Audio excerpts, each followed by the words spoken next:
Hello दोस्तों, इस video में मैं आपको यूएस वीज़ा इंटरव्यू के क्वेश्चंस बताऊंगा जो मुझसे पूछे गए। तो मेरा यूएस वीज़ा का इंटरव्यू था जो 19 मई को हुआ था मुंबई में। तो मेरा बायोमेट्रिक हुआ था 10 मई को, ये हुआ था मेरा दिल्ली में। सो बेसिकली मैं आपको इस वाली वीडियो में सिर्फ क्वेश्चंस कवर करूंगा कि इंटरव्यू में क्या क्या क्वेश्चंस पूछे गए थे। बाकी आपको यूएस वीज़ा के लिए कैसे अप्लाई करना है, कौन से फॉर्म्स फिल करना रहते हैं और कैसे आपको अर्ली डेट्स मिल सकती हैं, उसके बारे में मैं एक दूसरा वीडियो बनाऊंगा। तो आप उस वीडियो को फॉलो करेंगे तो आपको वो डिटेल्स भी मिल जाएंगी। तो चलिए मैं इस वीडियो को स्टार्ट करता हूँ। तो जैसे ही आप अपने काउंसलेट एड्रेस पे पहुंचते हैं तो वहाँ पे स्लॉट्स रहते हैं। जैसे हमारा स्लॉट था 9:30 का और हमारा जो था फैमिली वीज़ा था, मेरा और मेरे फादर का। तो अगर आपका फैमिली वीज़ा है तो आपको एक ही साथ जाना रहेगा। आपको जो भी वहाँ पे जितनी भी प्रोसेस रहेंगी वो एक ही काउंटर पे करना रहेंगी, अलग अलग इंटरव्यू नहीं होंगे आप लोगों के। फैमिली में आप कितने भी लोग हो सकते हैं, 4, 5, 6, 3, तो जितने भी अगर आपके फैमिली में लोग हैं उन सबका एक ही साथ प्रोसेस होता है। तो जैसे ही हम कॉन्सुलेट पे पहुंचे तो बाहर वहाँ पे हमारा 9:30 का टाइम था, तो हमें अराउंड 8:45 से एंट्री मिल गई थी। तो सबसे पहले जैसे ही आप गेट में एंटर करते हैं तो वहाँ पे आपका पासपोर्ट स्कैन होता है। पासपोर्ट में वो लोग चेक करते हैं, शायद जो अपने बायोमेट्रिक प्रोसेस होती है उसका वो बैच नंबर वहाँ से स्कैन करते हैं। उसके बाद जब आप अंदर एंटर करते हैं तो अगर आपके पास कोई इलेक्ट्रॉनिक डिवाइसेस रहती हैं जैसे मोबाइल फोन्स या स्मार्ट वॉचेस, तो वो आपको वहाँ लॉकर में रखनी रहती है। आप कुछ भी अंदर कैरी नहीं कर सकते हैं इलेक्ट्रॉनिक डिवाइसेस, और सिर्फ लॉकर की फैसिलिटी जो रहती है वो मोबाइल फोन्स और स्मार्ट वॉचेस और इस टाइप की इलेक्ट्रॉनिक डिवाइसेस के लिए रहती है। अगर आपके पास बैग्स वगैरह हैं तो वो आपको होटल में ही छोड़ के आना पड़ेगा या किसी को आप हैंड ओवर कर सकते हैं अगर आपके साथ कोई आया है। तो बैग्स रखने की फैसिलिटी वहाँ पे नहीं है, ठीक है। तो इसके बाद आता है, हम जैसे ही अंदर जाते हैं पासपोर्ट स्कैन होने के बाद, तो वहाँ पे फिर से एक बार सिक्योरिटी चेक होता है कि आपके पास कोई डिवाइसेस तो नहीं है, आपका प्रॉपर चेक होता है। फिर अंदर जब वो भेजते हैं तो वहाँ से आपसे प्रिफर्ड लैंग्वेज पूछी जाती है कि आपको कौन सी लैंग्वेज में इंटरव्यू देना है। तो हमने प्रिफर्ड लैंग्वेज हिंदी सिलेक्ट करी थी। तो आप में आपकी फैमिली में अगर कितने भी लोग हैं, जैसे कोई इंग्लिश में देना चाहता है, कोई हिंदी में या कोई दूसरी मराठी लैंग्वेज में, तो आपको सिर्फ एक ही लैंग्वेज सिलेक्ट कर सकते हैं जो कॉमन रहेगी आपकी फैमिली के लिए। तो हमने हिंदी लैंग्वेज सिलेक्ट करी थी। तो वहाँ पे मल्टीपल लाइन्स रहती हैं, हिंदी के लिए अलग, इंग्लिश के लिए अलग, गुजराती के लिए अलग, मराठी के लिए अलग, और इन चारों लैंग्वेजेस के अलावा कोई अदर लैंग्वेज है जैसे कन्नड़, तमिल, तो उनके लिए एक सेपरेट लाइन रहती है अदर्स लैंग्वेज करके। तो इसके बाद फिर आप अंदर जैसे ही जाते हैं तो वहाँ पे आप जैसे ही आप उस रूम में पहुंचते हैं तो पहले आपका बायोमेट्रिक फिंगर चेक होते हैं। ये वेरीफाई करते हैं कि जिन पर्सन ने बायोमेट्रिक इंटरव्यू दिया था सेम पर्सन ही वीज़ा इंटरव्यू के लिए आए हैं। तो वहाँ पे आपका एक बार फिर से बायोमेट्रिक फिंगरप्रिंट टेस्ट होता है। अगर कुछ इशू आता है तो आपको अपने साथ 2x2 साइज की फोटोग्राफ्स रखनी है। तो वो फोटोग्राफ्स आपसे मांगते हैं और वहां से वो वेरिफिकेशन करते हैं।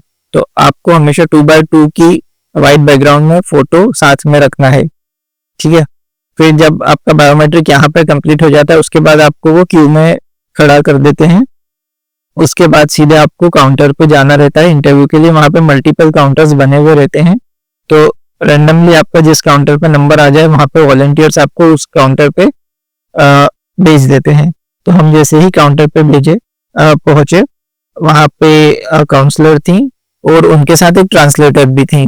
तो अगर आपका इंटरव्यू इंग्लिश में है तो सिर्फ काउंसलर रहेंगे, वहाँ पे ट्रांसलेटर नहीं रहेंगे। क्योंकि हमारा हिंदी में था तो वहाँ पे एक ट्रांसलेटर भी थे। तो काउंसलर अपनी लैंग्वेज में क्वेश्चन पूछ रहे थे तो ट्रांसलेटर उन्हें ट्रांसलेट कर रहे थे। तो मैं आपको बताता हूँ कि हमसे क्या क्या क्वेश्चन पूछे गए। एक्चुअली हमारा टूरिस्ट वीजा है तो मैं आपको बताऊंगा हमसे क्या क्वेश्चन पूछे गए। सबसे पहले हमसे पूछा गया कि आपकी विजिट का पर्पस क्या है। तो एक्चुअली मेरी सिस्टर की कन्वोकेशन सेरेमनी है तो हम लोग उसमें जा रहे हैं। तो हमने बोला वी आर, मतलब हम लोग कन्वोकेशन सेरेमनी में जा रहे हैं, ठीक है। इसके बाद उन्होंने पूछा कि आप किस डेट को जा रहे हैं। तो जिस भी डेट को जा रहे हैं आप वो बता सकते हैं टेंटेटिव डेट कि हम इस डेट से इस डेट के बीच में जाने वाले हैं, ठीक है। उसके बाद उन्होंने पूछा कि आपकी सिस्टर जो हैं वो कौन से सिटी में है वहां पे, तो हमने बता दिया कि वो इस सिटी में है। फिर उन्होंने पूछा कि वो कौन से कॉलेज से डिग्री कर रही हैं और कौन सी डिग्री कर रही हैं, कौन सा कोर्स कर रहे हैं, तो हमने उन्हें पूरी डिटेल दे दी। फिर उसके बाद उन्होंने पूछा कि उनका ग्रेजुएशन जो है वो कब कंप्लीट होने वाला है। तो यहाँ पे ग्रेजुएशन में आपको बताना है वो डेट जो वहाँ पे उनकी करंट कोर्स की डेट कंप्लीट होने वाली है। ग्रेजुएशन से आपको इंडिया की डेट नहीं बताना है कि इंडिया में उन्होंने कब ग्रेजुएशन किया था, क्योंकि हम जनरली इसे पीजी बोलते हैं, बट वहाँ पे इसे वहाँ के कोर्स को ग्रेजुएशन ही कहा जाता है। तो वहाँ जब उनका कोर्स कंप्लीट हो रहा है आपको वो डेट बतानी पड़ती है। उसके बाद उन्होंने हमसे हमारे सिस्टर्स के डॉक्यूमेंट मांगे, कॉलेज लेटर और जो भी वीज़ा वगैरह रहता है, उन्होंने सारे डॉक्यूमेंट सिस्टर के चेक करे। उसके बाद उन्होंने मुझसे पूछा कि आप क्या करते हैं, तो मैं जहाँ जॉब करता हूँ मैंने अपनी कंपनी की डिटेल्स दे दी। फिर उन्होंने मुझे पूछा कि आपकी करंट सैलरी कितनी है और आपने ये जॉब कब ज्वाइन करी, तो मैंने उन्हें जॉब रिलेटेड डिटेल्स दे दी। उन्होंने मुझसे जॉब रिलेटेड कोई भी डॉक्यूमेंट्स नहीं मांगे। तो ये क्वेश्चंस उन्होंने मुझसे पूछे थे। इसके बाद फिर मेरे फादर भी मेरे साथ खड़े थे, क्योंकि फैमिली वीज़ा रहता है तो इंटरव्यू एक ही विंडो पे होता है। तो मेरे फादर से उन्होंने सिर्फ एक चीज़ पूछी कि आप क्या करते हैं। तो मेरे फादर जो है वो रिटायर्ड एम्प्लॉय हैं, गवर्नमेंट ऑफिसर थे। तो उन्होंने बताया कि वो रिटायर्ड हैं, गवर्नमेंट ऑफिसर हैं थे। तो उन्होंने इस चीज़ के आगे मेरे फादर से और भी क्वेश्चन कुछ भी नहीं पूछा। और फिर जो काउंसलर थी उन्होंने बोला कि मैंने कंग्रेचुलेशंस, आपका वीज़ा अप्रूव हो गया है और आपका जो वीज़ा है वो आपको 6-7 दिन में वाया कोरियर आपके घर आ जाएगा। तो ये हमारी इंटरव्यू प्रोसेस थी। हमसे इतने ही क्वेश्चंस पूछे गए। इसके अलावा कुछ लोगों से जॉब रिलेटेड भी क्वेश्चंस पूछे जा रहे थे, टेंटेटिव स्टे पूछा जा रहा था, कहाँ रुकेंगे ये पूछा जा रहा था।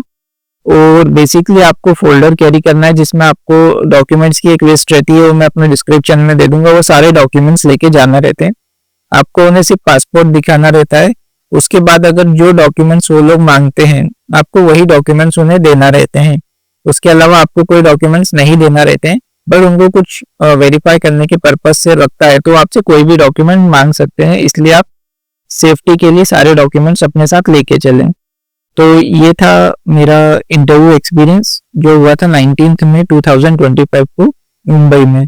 तो अगर आप भी यूएस वीज़ा रिलेटेड कुछ और जानना चाहते हैं तो आप मुझे कमेंट कर सकते हैं कि मैंने कैसे अप्लाई किया था, कैसे मुझे इतनी जल्दी की डेट्स मिल गई और कहाँ से मैंने अप्लाई किया और क्या क्या इसकी फॉर्मेलिटीज रहती है, मुझे कितने चार्ज लगे, कितनी फी लगी। मैं सारी डिटेल्स के लिए एक अलग से भी वीडियो बनाऊंगा।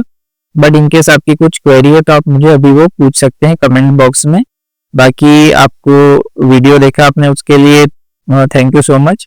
और आप इस वीडियो को लाइक करें, सब्सक्राइब करें, शेयर करें और भी लोगों के साथ जो जिनके लिए बिग वीज़ा इंटरव्यू में काफ़ी हेल्पफुल रहेगा। तो चलिए मिलते हैं नेक्स्ट वीडियो में, उसमें मैं और भी पार्ट कवर करूँगा। तो thank you so much for watching the video.